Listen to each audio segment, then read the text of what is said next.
સાબરકાંઠા જિલ્લાના સૌથી વધુ આગળ પડતા અનશિક્ષિત એવા હિંમતનગર તાલુકામાં જો ગ્રામજનોએ જો સસ્તા અનાજનું રાશન લેવું હોય તો તે લોકોએ ફરજિયાત ડુંગર ચડવો પડે છે.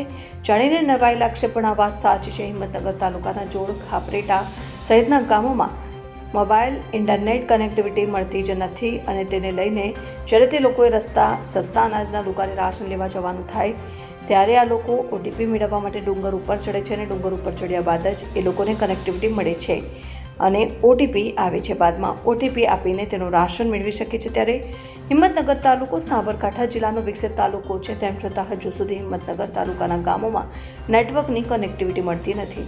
હિંમતનગર તાલુકો જિલ્લાનો વિકસિત તાલુકો છે, ત્યારે અહીં જો આ પરિસ્થિતિ હોય તો સાબરકાંઠા જિલ્લાના છેવાડાના પોશીના, ખેડબ્રહ્મા, વિજયનગર તાલુકાની તો વાત જ કરી શકાય તેમ નથી. ત્યારે સ્થાનિક લોકો આ નેટવર્ક કનેક્ટિવિટીના પ્રોબ્લેમને કારણે ત્રાહિમામ પુકારી ગયા છે. એક તરફ ડુંગર ઉપર દીપડાનો ત્રાસ છે, આમ છતાં જો અનાજ લેવું હોય તો ફરજિયાત દીપડાના ડર વચ્ચે ડુંગર ચડવો પડી રહ્યો છે.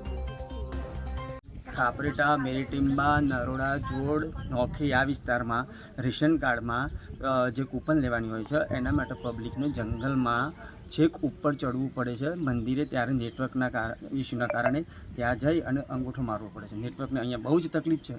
અહીંયા જંગલી જાનવર છે, નદી નાળા છે, પાણી છે, છતાંય પબ્લિકને ચાલતા છેક ડુંગર ઉપર આવવું પડે છે અંગૂઠો મારવા માટે.